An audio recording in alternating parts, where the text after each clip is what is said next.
கொலை கொள்ளை ஆள் மாறாட்டம் அதில் நம்ம 2 பேருக்கும் சரிசமமாக பங்கிருக்கோம். 32 கோடி ரூபாய் நம்ம பூர்வீக சொத்து. ஒட்டுமொத்த குடும்பமும் ஃப்ராட்.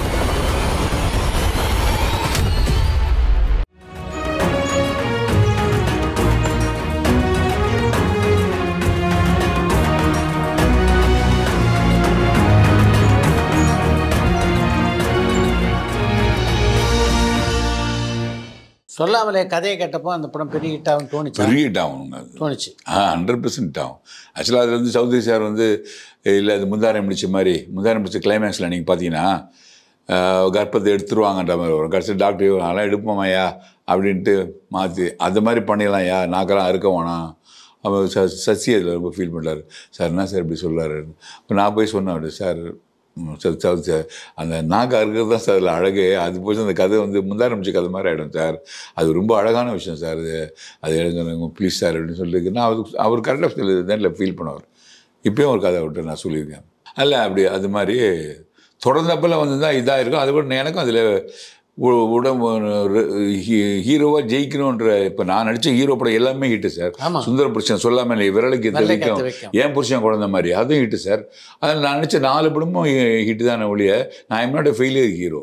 அதான் எனக்கு அதை தக்க வச்சுக்கணுன்ற எண்ணம் இல்லை சார். எனக்கு அது கூட கதாநாயகன் ஆகணுன்றதுக்கு காரணம் வந்து அது ஒரு காரணம் இருக்குது சார். நானும் விஜயகாந்த் சார் நிறைய சில குரூப்ஸ்லாம் இருந்தது. ஏதோ ஒரு ஷூட்டிங் போயிட்டு வரோம் நாங்கள், ஏழை ஜாதியோ ஏதோ ஒன்று போயிட்டு இருக்கும்போது அப்புறம் அந்த கதை எழுதி முடிச்சிருக்கேன். அப்படி பண்ணிட்டு இருக்கும்போது இப்போ விஜயகாந்த் ஏதோ பேசி இருக்கும்போது இது மாதிரி நான் ஒரு கதை எழுதிட்டுருக்கேன் சார், நான் ஹீரோவாக நடிக்கலான் இருக்கேன் அப்படின்ற மாதிரி எல்லாரும் உழுந்து சிரிச்சாங்க. அதில் முக்கியமான ஒரு வில்லன்லாம் உழுந்தும் சிரிக்கிறாங்க. எல்லாம் ஒரு இது கொஞ்சம் போட்டு தான் இருக்கும். இப்போ விஜயகாந்த் சார் ரொம்ப சப்போர்ட் பண்ணார். எதுக்காக சிரிக்கிறீங்க, இல்லை இவன் வில்லனாவே சரியாக ஒரு கடவுளே இனியே வில்லனா ஹீரோனா என்னையா அதையோ அப்படின்ற மாதிரி கிண்டல் பண்ணி சிரிச்சாங்க. அது எனக்கு என்ன ஆயிடுச்சுன்னா விஜயகாந்த் அதெல்லாம் அவர் தான் எழுதுறாரு பண்ணுறாரு, உங்களுக்குன்னு அதை இது கிண்டல் பண்ணுறீங்க அப்படிலாம் பண்ணக்கூடாது அப்படின்னாரு. அதுக்கு ரொம்ப இன்சல்ட் பண்ண மாதிரி ஒரு கிண்டல் பண்ணிட்டு இருந்தாங்க. அது எனக்கு ஒரு மாதிரி இதாகிட்டு அது வரைக்கும் விளையாட்டாக அதை நினச்சிட்டுறதுனால இவனுக்கு முன்னாடி ஜெயிச்சு காட்டணும்டா அப்படின்னு சொல்லிட்டு ஒரு வைராக்கியத்தை ஏற்படுத்துறது அந்த கெய்லி என்ன தீவிரமாக அது எப்படி ஜெயிச்சாகணும் அப்படின்ட்டு முடிவெடுத்தது. அந்த கேவலமாக அந்த ட்ரெயினில் நான் பணத்தை எடுத்தான வழியே அதோட அது முடிஞ்சு போச்சு. திருப்பியும் வந்து அது தக்க வச்சுக்கணுன்ற எண்ணமும் திருப்பி வரலையா. நான் வந்து ஹீரோவை ஜெயிக்கணுன்ற எண்ணமே எனக்கு இல்லையே, அந்த லட்சியமே எனக்கு இல்லையே. அப்புறம் எதுக்கு நான் அது இதாகணும், வந்தது வரட்டும், எது வந்தாலும் ஓகே ஹீரோ வந்து நடிக்கலான்ட்டு சொன்னோம்லையே. அதுக்காக கேன்வாஸ் பண்ணிவிட்டு இல்லைன்னா திருப்பி ஒரு கம்பெனியில் ஏறி இறங்கி சார் நான் ஒரு சம்பளமே இல்லாமல் ஹீரோவை நான் பண்ணுறேன் சார் அப்படின்ற மாதிரி தக்க வச்சுக்கிறது. அது மாதிரி போராட்டங்கள்லாம் நம்ம பண்ணியிருக்கலாம். எனக்கு அப்படி இன்ட்ரெஸ்ட் இல்லையே. எனக்கு ஸ்கிரிப்ட் மேக்கிங், மியூசிக்கு இதில் தான் எனக்கு ரொம்ப இன்ட்ரெஸ்ட். எங்கே இசையில் உங்களுக்கு நாட்டம் பிறந்தது? சினிமாவில் வந்து நடிப்போட எனக்கு பாடணுன்னு தான் சார் ரொம்ப இன்ட்ரெஸ்ட்டு. பாடணுன்னு தான் ரொம்ப இன்ட்ரெஸ்ட். அந்த வாய்ப்பு கிடைக்கவே இல்லை ஸ்கூலில். இல்லை சார், அது நான் அதுக்கு தகுதி தான் சொன்னேன். தாறுமாறாக போகிற வாழ்க்கையில் சார் நம்மது. இப்போது ஒன்று எங்கள் அப்பா அம்மா அதை புரிஞ்சுக்கிட்டு ஸ்கூல் படிக்குமா சொன்னால ஸ்கூலில் நான் பாடுவேன்னு சொல்லிட்டு ஸ்கூலில் வந்து மதியானத்தில் 1 to 2 பிரேக்கில் வந்து பிரின்ஸிபல் ரூமில் மைக் இருக்கும். அங்கே பாடினா எல்லா கிளாஸ் ரூமுக்கும் கேட்கும். அதை பாட்டு பிரின்ஸிபல்ல என்னடா இவ்வளோ நல்லா எல்லாரும் வந்து கேட்பாங்க அது பாட்டை. அப்போது நான் வந்து வீட்டில் வந்து சொன்னேன், அப்பா எல்லோரும் என் பாட்டை ரசிக்கிறாங்கப்பா, எல்லோரும் கை தட்டுறாங்கப்பா அப்படின்னா எங்கள் வீட்டில் அப்படி அப்போ கர்நாடிக் மியூசிக் கற்றுக் கொடுத்துருணும். இல்லை சார் நீங்கள் சொல்லுங்கப்பா. அது எங்கள் வீட்டில் அதில் இன்ட்ரெஸ்ட்டும் கிடையாது எங்கள் அப்பாவுக்கு. சிலவங்களாம் பேரண்ட் வந்து இப்போ நான் பேர் என் பிள்ளைங்களுக்கு வந்து என்ன இது வெஸ்டர்ன் கிளாசிக்கில் 7th கிரேட் என் பொண்ணு இப்போது சூப்பர். இன்னொருத்து வந்து 4th கிரேட் பியானோவில். அப்படி நான் இப்போ எனக்கு எங்கள் அப்பா எனக்கு கொடுக்க தவறியதெல்லாம் நான் கொடுக்குறேன். இப்போ அவள் வந்து இப்போ நல்லா பாடுவாள். அவள் பெரிய பொண்ணு. நான் அவளை வெஸ்டர்ன் கிளாசிக்கில் அப்படி பாடுவாள். நீங்களே பார்த்துருப்பீங்க, நிறைய இதிலெலாம் பாடியிருக்கா. அவள் நடிக்கணும்னு ஆசைப்பட்டு இப்போ நடிச்சிட்ருக்கா. அது வேறு. அது மாதிரி பேரண்ட் வந்து பிள்ளைங்களுடைய இதை தெரிஞ்சுட்டு அதை ஊக்கப்படுத்துறதுக்கு எங்கள் அப்பா அம்மாவுக்கு அந்த ரொம்ப இக்னரன்ஸ் சார். 2 பேருமே ரொம்ப நல்லவங்க எங்கள் அப்பா அம்மா.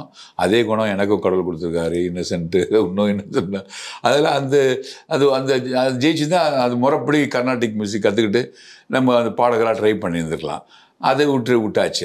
அது மாதிரி தான். ஆனால் இப்போ அதுக்கு தகுதி முதல்ல பேசிக் கர்நாடிக் மியூசிக் கற்றுக்கணும் சார். அது இல்லைன்னா அப்போ எப்படி அது சும்மா பாடுறான்னு சொல்லிட்டு அந்த அந்த அந்த இதில் வந்து ஏதோ பாடுவேன்னு சொல்லிட்டு பாடுவேன். எல்லா பாட்டும் ராஜா சாருடைய எல்லா ரீரிகார்டிங் கேட்குறது, அப்போவே மியூசிக் கேட்குறது. இப்போ ஃபார் எக்ஸாம்பிள் சொல்கிறேன்னு வச்சுங்களேன்,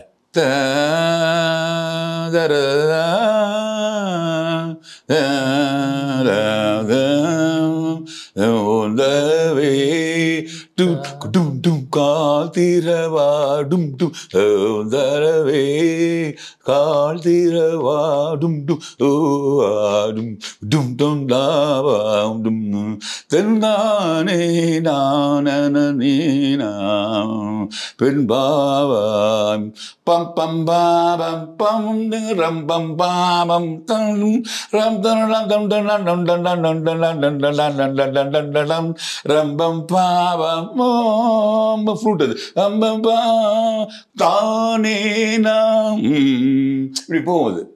இவரது எல்லா பாட்டும் இப்படி பயாட்டட் எனக்கு. எல்லா நோட்ஸும் எல்லா இது பயாட்டட் எனக்கு. இது மாதிரி எல்லா பாட்டும் அவருடைய பீஜம் விட்டு பயாட்டட் எனக்கு. இந்த இசை ஆர்வத்தெல்லாம் இளையராஜாட்ட பேசியிருக்கீங்களா?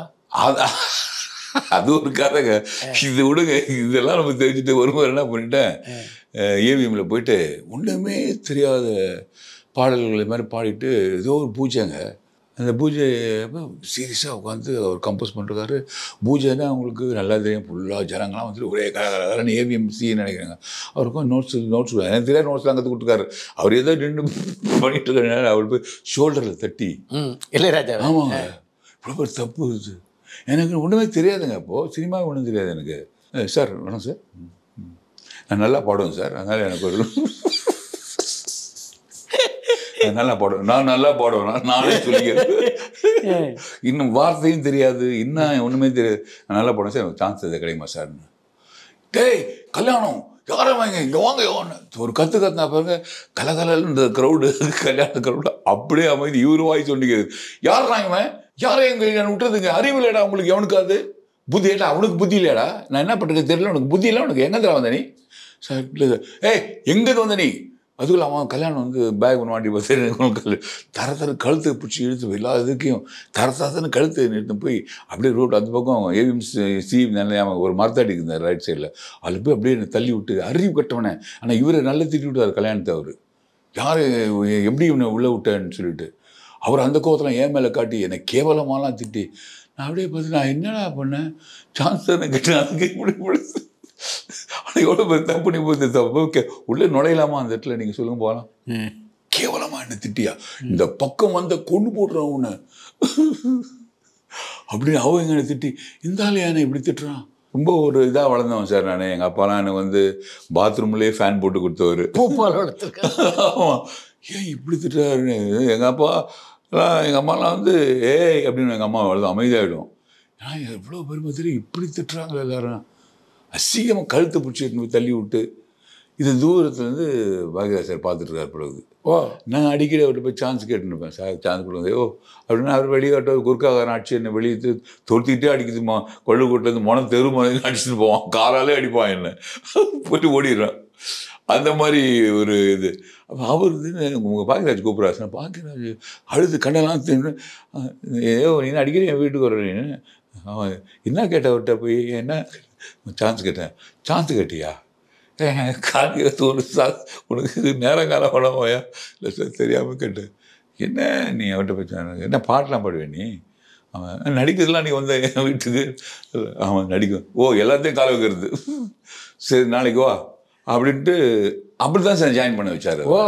ஆமாங்க, ஒரு கெட்டத்தில் ஒரு நல்லது நடக்குது பாருங்க, அதில் தான் அவருக்கு சிம்பத்தி ஆயிடுச்சு.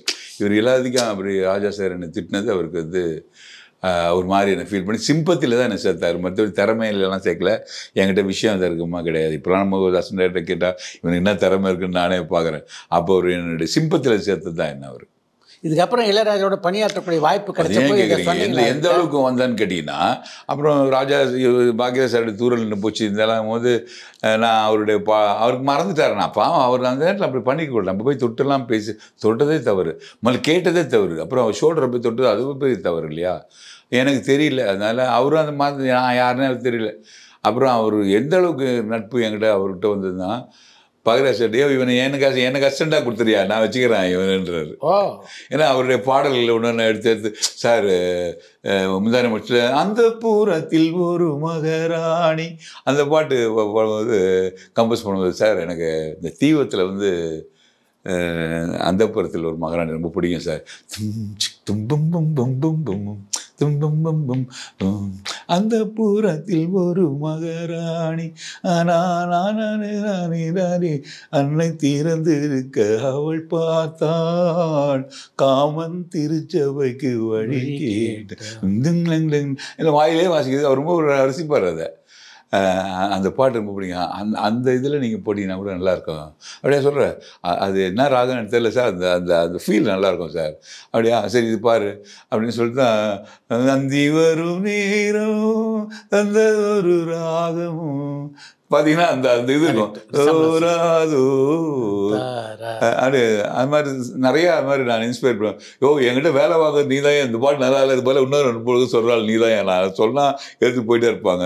இல்லை சார் நான் நிறையா ஒரு திடீர்கடைலாம் நான் ஒரு வாசித்து காமிப்பேன். வாயிலே வாசல எனக்கு ரொம்ப பிடிச்சி என்னை நான் வச்சுக்கிறேன் அப்படின்னு கேட்ட அளவுக்கு அந்த அளவுக்கு எனக்கு வந்து ஒரு என்ன சொல்ல அனுபவம் அவருடைய மியூசிக்கு ஒரு பெரிய அடிமை. நான் இன்னும் கூட இளையராஜா இருந்தால் தான் அந்த படம் சைலண்டாக வாழ்ந்துட்டு திமிர் பிடிச்சாமல் எங்களுக்கு இப்போ தான் அந்த அந்த மாதிரி காரியங்களை இப்போ பண்ணணும்னு இப்போ நினைக்கும் போது எங்களுக்கே ஆச்சரியமாக இருக்குது. எந்த திமிரில் அதெல்லாம் பண்ணுவோம் என்ன நினச்சிட்டு வேணாம் சார் அப்படின்னு சொல்லிட்டு அதுவும் சண்முகம் சார் அவர் வந்துலாம் கிட்டே உங்களுக்கு தெரியும் நீங்கள் கிட்ட நெருங்க முடியாது, அவர்கிட்ட பேசவே முடியாது. நாங்கள் அவர்கிட்ட அனாவசியமாக பேசுவோம். ஆனால் எங்களை அவருக்கு ரொம்ப பிடிக்கும் சார். சிவாஜி சாருடைய தம்பி சொல்லுவாங்க ரொம்ப சச்ச ஒண்டர்ஃபுல் பர்சன். எம்எஸ் ஷோவில் கை போட எல்விசன் அப்படின்னுவார். அப்படி எனக்கு தெரியாது அவர் ஒரு பெரிய ஆள்னு தெரியாது. அவரும் சிவாஜி தம்பி அப்படின்னு தான் பழகிட்டு இருப்போம். அவர்கிட்ட நாங்கள் தைரியமாக சார் இந்த கதை என்னன்னா நாங்கள் ஒர்க் பண்ணல சார், என்ன இப்படிலாம் பேசுகிறீங்க சார், அவர் இல்லாமல் இந்த கதை நாங்கள் அவர்லாம் போகிறது இல்லைப்பா. எங்களுக்கு கம்பெனி ஆர்டிஸ்ட் எம்எஸ் விஸ்வநாதன் தான். எம்எஸ் விஸ்வநாதனுக்கு சரி நாங்களே எம்எஸ் விஸ்வநாதன் ரசிகர்கள் தான் சார். இப்போ இந்த காலத்துக்கு செட் ஆகாது சார். அவர் ராஜா சார் இருந்த கடத்துக்கு சாரே சைலண்ட் மியூசிக் விட்டு வச்சுக்கோங்க. நாங்கள் ரொம்ப பெரிய ஆள் மாதிரி நாங்கள் அவர்கிட்ட போயிட்டு அப்படியா அப்படின்னா இது செட் ஆகாது சார்.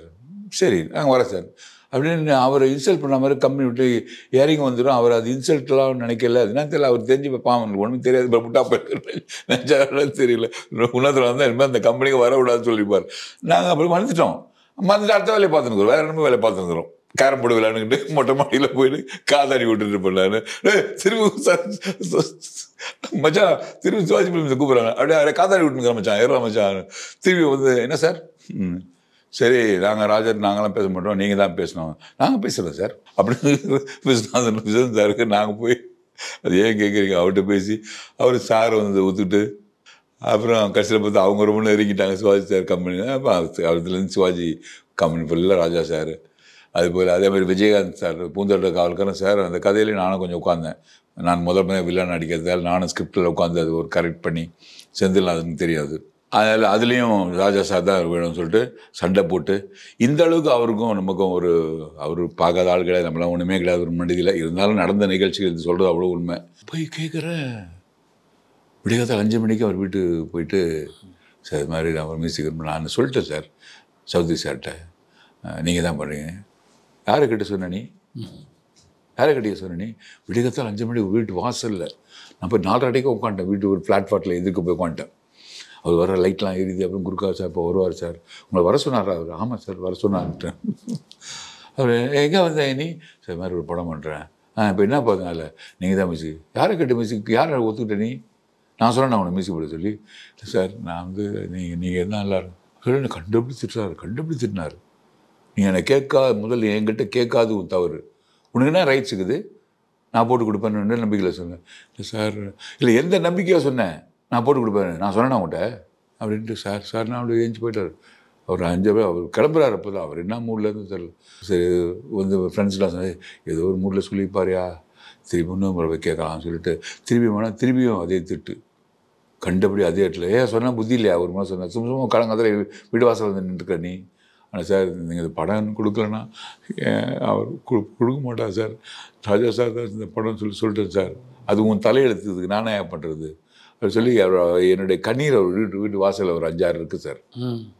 ட்ராப்ஸ் ஒழுகுது அப்படியே எனக்கு. அப்படியே அப்படி போயிட்டார் பாவம். அந்த நேரத்தில் எனக்கு அவர் மேலே ரொம்ப கோவமும் கடுப்பாங்க. ஆனால் அவருக்கு அந்த நேரத்தில் எல்லாருக்கும் ஒரு சூழல் இருக்கலாம் சார். அவருக்கு என்ன ப்ரெஷரோ என்ன டென்ஷனோ, நம்ம கேட்டது தப்பு, அவர் வீட்டு வாசலில் சொல்லாமல் கொள்ளாமல் போனது தவறு, இப்படி முதல் போய் ஷோல்டருக்கு சான்ஸ் கொடுக்குறாருன்னு கேட்ட மாதிரி தானே இதுவும் இல்லையா? அந்த நேரத்தில் நமக்கு இது அப்புறம் நான் சார்கிட்ட சொன்னேன் நம்ம போல். அதுக்கப்புறம் நம்ம வாக்கு கொடுத்துட்டுமே ராஜா சார் தான் சார் அந்த படம், இல்லைன்னா அந்த படமே நல்லாவும் வராது வேறு சொல்லி தூண்டி விட்டா அவர்கிட்ட. இப்போ எப்படி அவர் மோரில் முடிக்கிறதுன்னு சொல்லிட்டு இது மாதிரி ஆகிடுச்சே, சரி விட்டுடலாம் சொன்னால் அப்புறம் சௌத்ரி சார்கிட்ட ஃபோன் பண்ணி அவரே ஃபோன் பண்ணி, சரி என்னையா என்ன வர்றதில்ல சார் ராஜா சார்னு அங்கே அவர்கிட்டையும் அழுதேன். அப்பப்போ அழுதது தீராஜர் மாதிரி. அதனால என்னையா இப்போது நான் பணம் கொடுக்குறேன், உன் கதை தானே நல்லா இருக்குது, அப்புறம் நான் பொண்ணு கூட நம்ம பையன் ஒருத்தருக்கான் சிற்பி. எனக்கு சிற்பியா அவர் நான் கேவலமாக சொல்ல சார். அப்புறம் அருமையான மியூசிக் போட்டார். சினிமாவில் தான் சார் நம்ம நினைப்போம், அது நடக்கலைன்றதுக்காக ரொம்ப ரிகரெட் பண்ணக்கூடாது, நல்லது தான் நடக்கும் இல்லை அப்படின்னு அதில் தெரிஞ்சுட்டேன். உண்மையாக சொல்கிறேன் நான் இல்லையா. என்ன பாட்டு போட்டு கொடுத்தாரு சிற்பி. மருத அழகும் சாங்கனா கெட்டப்பை மாற்றி செட்டப்பை மாற்றி என்ன பாட்டு போட்டு கொடுத்தாரு.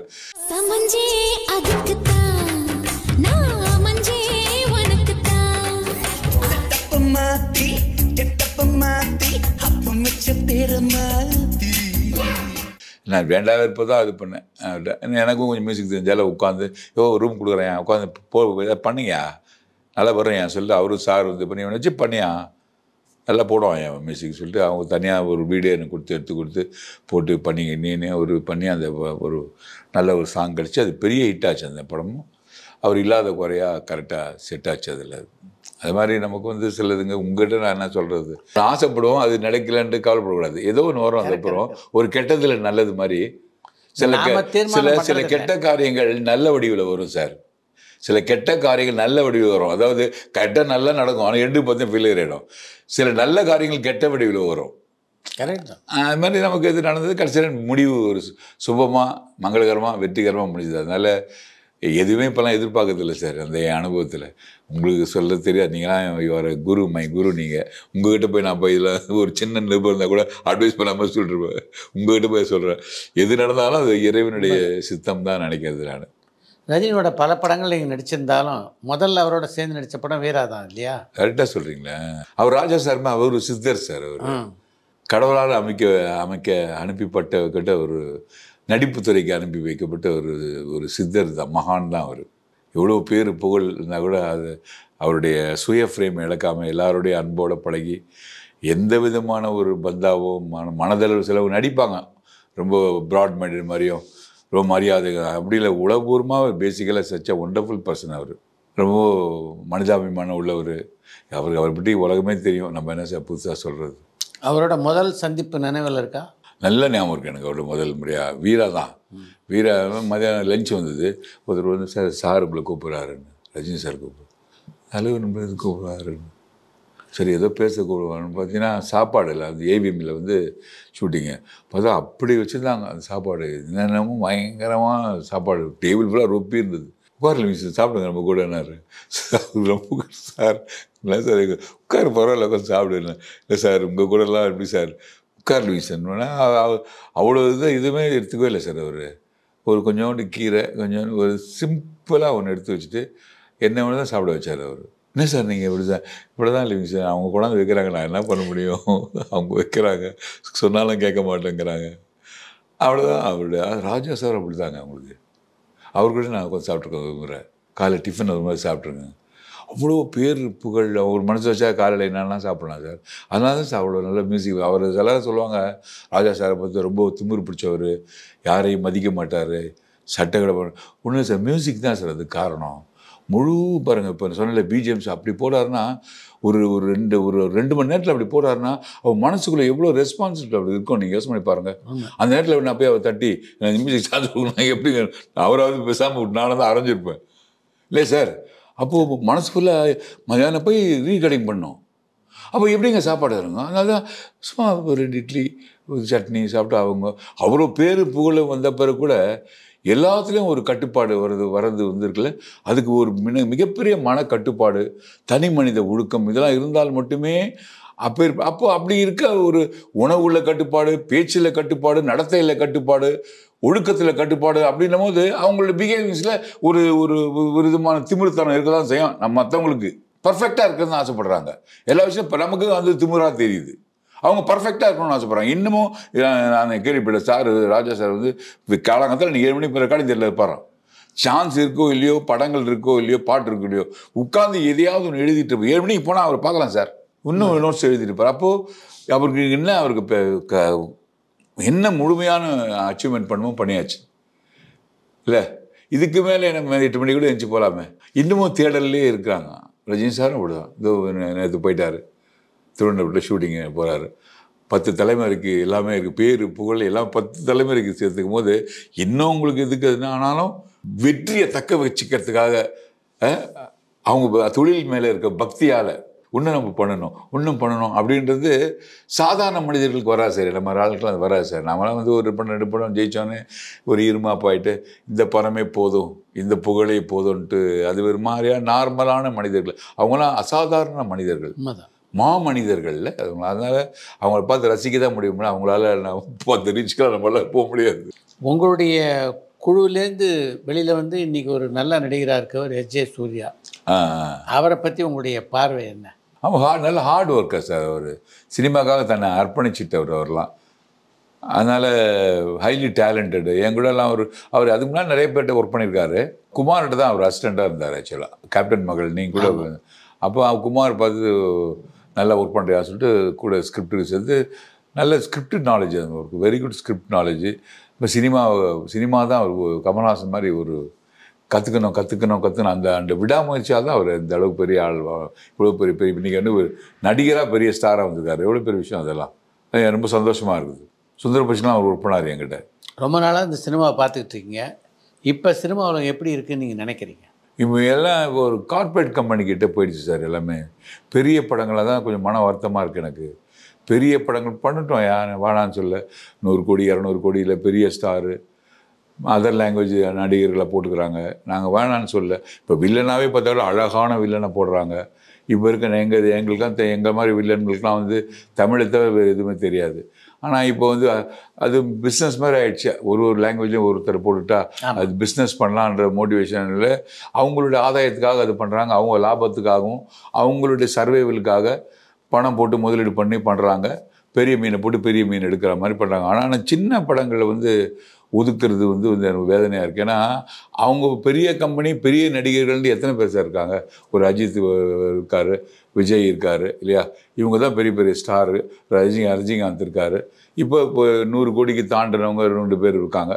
இவங்க வந்து 5% கூட சொல்ல முடியாது, 2% தான் சொல்கிறோம். அப்போது 98% வந்து 1.5 கோடியில் 2.5 கோடியில் 3 கோடி 4 கோடியில் எடுக்கிற இப்போ இதுதான் நிறைய பேர் ட்ரை பண்ணிருக்காங்க.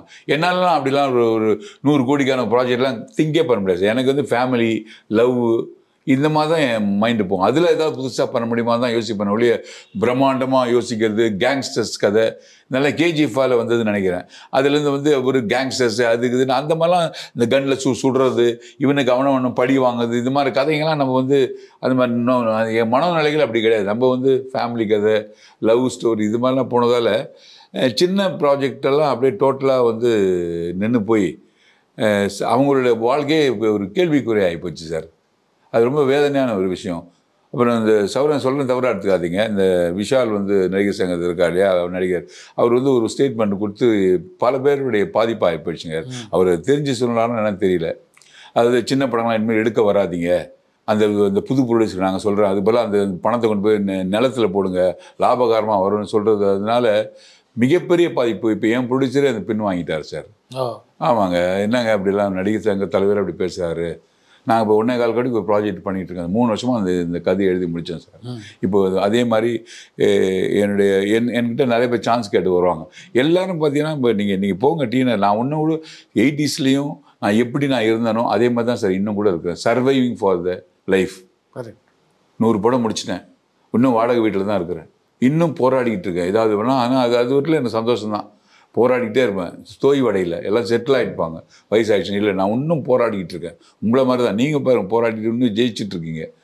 அது வந்து ஒரு வீட்டில் பிளெஸ்ஸிங் தாங்க, ஒரு விதமான பிளெஸ்ஸிங் தான் அது. ஆனால் அது வந்து இந்த 2 கோடி 3 கோடி இருக்குது சின்ன சின்ன கதை பண்ணிகிட்ருக்க எல்லா அசிஸ்டன்ஸுக்கெல்லாம் அவங்களுக்கு 2-3 பேர் அழுதாங்க சார். அவர் அப்படி சொன்னது வந்து எல்லாம் எனக்கு பிடிச்சி என்னை விட்டு போயிட்டாங்க. இப்போது ஒரு புக் பண்ணாங்க என்ன ஒருத்தவங்க, ஒரு டைரக்டர், இப்போ ஸ்ரீதர். அந்த கதையெல்லாம் பேசி டேட்ஸ்லாம் வாங்கி எல்லாம் பண்ண அட்வான்ஸ் கொடுக்க வேண்டிய நேரத்தில் இல்லை சார், என்னங்க இல்லைங்க சார் இந்த மாதிரி பேட்டியில் கொடுத்து அதெல்லாம் படிச்சுட்டு கொஞ்சம் தள்ளி வச்சுக்கலாம், இப்போ வேணான்ட்டாங்க சார் அப்படின்னு சொல்லி வேதனைப்பட்டார் அவர். அது எனக்கு ரொம்ப வேதனையாக இருக்குது சார். அது நீங்கள் அவர் கூடவே பல படங்கள் நடிச்சிருக்கீங்க, உங்கள் கருத்தை அவருக்கே சொல்லியிருக்கலாமே ஃபோன் பண்ணி. நமக்கு அது மாதிரிலாம் யார்கிட்டையும் ஒரு கம்யூனிகேஷன் கிடையாது சார். அது நான் அவர் அப்படி சொல்லியிருக்கக்கூடாதுன்னு நான் ஃபீல் ஆகுது. ஏன்னா சின்ன படங்கள்லாம் ஓடவே கூடாது. எப்படி நீங்கள் சொல்கிறீங்க? இப்போ லவ் டுடே படுத்தார் இல்லையா, அது என்ன பெரிய பட்ஜெட்டா சார்? இல்லையா? அயோத்தின்னு சசிகுமார் எடுத்தார், அது என்ன சின்ன பட்ஜெட் இல்லையா? அப்புறம் வந்து டாடான்ட்டு கவின் டிவி சீரியல் வந்த பையன் கவின் டாடா, அது ஓடலையா சார்? இப்போ போட்டுக்க சித்தார்த்தை தவிர வேறு யாரும் இல்லை. அது சின்ன பட்ஜெட் தானே எனக்கு தெரிஞ்சு. அப்புறம் 3 கோடி கூட செலவு பண்ணிக்க மாட்டார். அது ஓடலையா சார்? பெரிய படங்களோட வந்த படம் இன்றைக்கி வந்து நம்பர் 1 ஓடிட்டுருக்கு. இதெல்லாம் சின்ன சரி, அவர் சொல்கிறது வந்து முடங்கி கிடக்குது அப்படின்னு சொன்னால் அந்த கதை நல்லா இருந்திருக்காது, அவ்வளோதான். சப்ஜெக்ட் நல்லா இருந்திருக்காது, வாங்கலை. அதனால் இப்போ முயற்சி பண்ணிருக்க எல்லாருடைய நான் வேணா இப்போ ஃபோன் பண்ணி கொடுக்குறேன் சார். அந்த பையன் எப்படி அழுகுறான் தெரியுமா என்கிட்ட? அந்த பையன் நான் வேணா ஃபோன் பண்ணிக்கிறேன். நான் பொய் சொல்ல சார். என் ப்ரொடியூசரும் போயிட்டார் சார், என்னை விட்டு ஜனவரிக்கு மேலே போயிடலாம், இனிமேல் எடுக்க மாட்டார் சார், எல்லாம் அவர் சொன்னதால் வந்த வேணாம் அப்படின்னு. இதே மாதிரி நிறைய பேர் கோடம்பாக்கத்தில் 2 கோடி 3 கோடி எடுத்துகிட்டு ட்ரை பண்ணுறாங்க. யாராலும் இப்போ பெரிய பிரம்மாண்டமாக திங்க் பண்ண முடியும்? அப்படியே திங்க் பண்ணோன்னா எந்த கம்பெனி கொடுக்கும் அவனுக்கு? எந்த ஆக்டர் கொடுப்பாரு? விஜய் கொடுத்துருவாரா அவருக்கு? இல்லை அஜித்குமார் தான் கொடுத்துருவாரா? அப்போ எங்களை மாதிரி சின்ன சின்ன படங்களை போட்டு எடுக்கிறவங்களோட நிலைமை இந்த இவருடைய ஸ்டேட்மெண்ட்டால் டோட்டலாக காலி ஆயிடுச்சு சார். உண்மைதான். இப்போ அவன் சொல்கிறான் வாடகை கட்டுக்கு இப்போ பணம் கொடுக்குறேன்னு சார், வாடகை கொடுக்க முடியல சார், என்னால் போயிட்டார் சார், எல்லாம் அப்படியே நிற்குது சார். எனக்கு மணி எனக்கும் இப்போ இல்லை சார், காசு இல்லை சார், எனக்கு அட்வான்ஸ் கொடுக்க வேண்டியது சார். இன்றைக்கி 2 பார்ட்னர் சேர்த்து வச்சுருந்தேன் சார். ஒரு பார்ட்னர் இது படிச்சுட்டு எனக்கு வேணான்றாருங்க. இப்போ நிற்குது சார், எனக்கு இப்போ வர வேண்டிய பணம் இல்லை.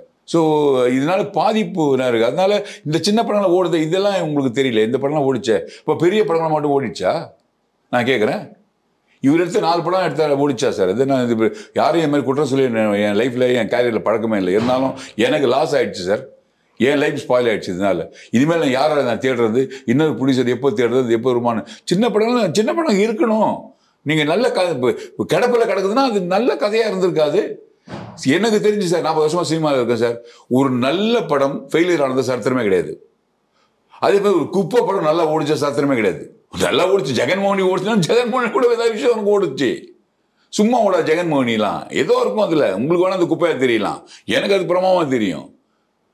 ஒரு நல்ல படம் ஃபெயில் ஆனது அப்போ அப்படி நல்ல படங்களாக அது இருந்திருக்காது. ஏன்னா இப்போ அது மாதிரி ஒரு கேரி இருந்து ஒரு பீரியடில் எல்லாரும் வந்தாங்க. இப்போ பாருங்கள், அப்போ அப்படியே ஸ்தம்பிச்சு போய் நின்று போய் யாருமே அந்த கிட்டத்தட்ட 98% சின்ன ப்ராஜெக்ட் பண்ணுற அசிஸ்டன்ட் டைரக்டர் தான் சார் இருக்கிறாங்க. அவங்க எல்லாருமே எங்கேயோ ட்ரை பண்ணிட்டு இருப்பாங்கல்ல. நீங்கள் சொன்ன மாதிரி நிறைய பேருக்கு வேலை கிடைக்குதுல்ல சார். வேலை வாய்ப்பு அதிகமாக இருக்கிறது சின்ன படங்கள் தான். இல்லைன்னா நான் வந்து 2 கோடி 3 கோடி தான் சார் நான் இப்போ நான் ஒரு கதை பண்ணியிருக்கேன். அதுக்கு மேலே போகிறதுக்கு பயமாக இருக்கும். இதுதான் என் கதை. அது ஜெயிக்கலையா? இப்போ உதாரணம் நான் சொல்கிறேன், இது மாதிரி ஜெயிக்கலாம் கூட நான் திரும்பி போயிருப்பேன். சினிமா வேணாப்பா, நம்ம பை பட்ஜெட் படத்துக்கு நாலேஜ் இல்லைன்னு சொல்லிட்டு போயிட்டே இருக்கலாம் இல்லையா? எல்லாரும் வேறு லாங்குவேஜ் ஆர்டிஸ்ட்டை போட்டுக்கிறீங்க. வேலையும் நடிப்புக்கும் எங்களுக்கு தமிழை தவிர எதுவும் தெரியாது, நீங்கள் போட்டுக்கிறீங்க எல்லாரையுமே. பெரிய நடிகர்கள் தான் வாழணும், பெரிய இயக்குநர்கள் தான் வாழணும், பெரிய கம்பெனி தான் வாழணும். அப்போ மற்றவங்கலாம் சார் நான் இதே நம்பி தானே இருக்கோம். எங்களுக்கு தமிழை தவிர எதுவுமே தெரியாது சார். எனக்கு யாரும் என்னை கூப்பிட மாட்டேறீங்க. அப்போ நானாவது ஒரு பண்ணி ஜெயிக்கலாம்னு சொன்னால் அதையும் தடுத்துறீங்க. எப்படிங்க அது? ஏன் இந்த படம் ஓடிச்ச இதுக்கு என்ன பதில் சொல்கிறீங்க? சித்தா ஓடிச்ச இப்போ இதுக்கு தான் பதில் சொல்கிறீங்க. சின்ன படங்கள் ஓடலையா? அது இதெல்லாம் சின்ன படம் ஓடவே இல்லைன்னு சொன்னால் நோத்துக்கிறேன். கரெக்டாக நீங்கள் சொல்கிறதுனா இந்த நான் சொன்னேன் டாடா ஓடலையா? ஏன் இது என்ன கலெக்ஷன் ஆச்சு இந்த படம்? லவ் டுடே என்ன பட்ஜெட்? சின்ன யாரோ தெரியாது அந்த டைரக்டர் பையன், அவனே நடிச்சு ஹீரோ ஜெயிக்கலையா? அந்த கம்பெனி தான் பாராட்டணும். ஏஜிஎஸை கொடுக்கல நம்பி. அது மாதிரி நல்ல கதைகள் இருக்கும், தேடி கண்டுபிடிச்சி அந்த மாதிரி படங்கள் அது மாதிரி இருக்காங்களே. 50 படம் வச்சா 20 படம் தாங்க ஓடுது ஆதி காலத்தில் இருந்து. அது மாதிரி சின்ன படங்கள்லாம் எடுக்கலாங்க. அது தேங்கி எடுத்து அது எங்களுக்கு என்ன சார்? அதை பற்றி நாங்கள் நல்ல படம் எடுக்க முயற்சி பண்ணுறோம். நான் அந்த கதை 3 வருஷம் ஆகுது. எப்படி ஜெயிக்கும்னு எனக்கு தெரியும். இங்கே எல்லாம் மலையாளத்துக்கு நான் போகிறேன், வேறு வழியெல்லாம் போகிறேன். ஒன்றும் தெரியல, யார் கொடுக்க போகிறான்னு எனக்கு தெரியல. அட்வான்ஸ் கொடுக்க எனக்கு ஒரு 1 லட்சம் கொடுக்குறேன்னு சொன்னார். அப்புறம் பார்த்துக்கலான்ட்டார். இப்போ என்ன பண்ணுறேன்னு தெரியாமல் விழிச்சிட்ருக்கேன். படமும் இல்லை, அட்வான்ஸும் போச்சு. எல்லாம் இப்போ நோண்டி கேட்டால் சொல்கிறாங்க, இல்லை சார் இது மாதிரி வெளியே பரவலாக அப்படி சின்ன படங்கள் எடுக்க வேணாம், பரவலாக பேசுகிறாங்க சார், சின்ன படங்கள் எடுக்காதீங்கன்னு சொல்லிட்டு. அதுதான் உங்களுக்கு நான் சொல்கிறது உங்களுக்கு ஒரு மாதிரி இருந்தது. அந்த பையன் என்கிட்ட அதிகமாக பேசினான், என்ன புக் பண்ணான். ஆக்சுவலாக 16-17 ஷூட்டிங் எனக்கு கேன்சல் பண்ணிட்டாங்க. அதோட இப்போ எப்போன்னே தெரியாது, போச்சு. பெரிய ஒரு நல்ல சம்பளம் ஒன்று கொடுத்தது, அட்வான்ஸ் ஒரு 1 lakh கொடுக்குறேன்னு சொன்னால் அதுவும் போச்சு. இப்போ டோட்டலாக அந்த 5,000 பேர்கிட்ட கடனும் வாங்க முடியல சார் எங்களால். அப்போ நான் என்ன சார் பண்ண முடியும்? இது மாதிரி தானே எல்லாருக்கும் இருக்கும்.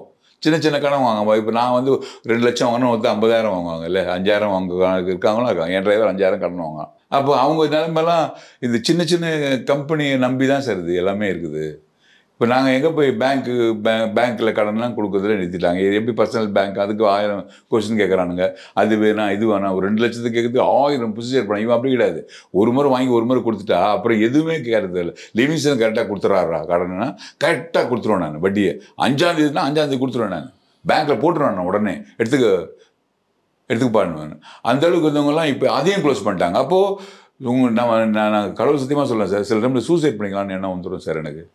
ஃபேமிலி இருக்குன்ற ஒரே ஒரு காரணத்துக்காக பேசாமல் இருக்கேன் நான். அந்த அளவுக்கு சரி இந்த படத்தை ஜெயிக்கலாம் எப்படியாவது பண்ணால் அதுக்கும் ஒரு முட்டைக்கட்டை வந்தால் எப்படிங்க நீங்கள் சொல்லுங்க பார்க்கலாம். நீங்கள் பரபரப்பான சினிமா செய்திகள், நட்சத்திரங்களின் பேட்டிகள், சினிமா வரலாறு ஆகியவற்றை பார்க்கவும் படிக்கவும் உங்களுக்கான இணையதளம் tourantalkies.co.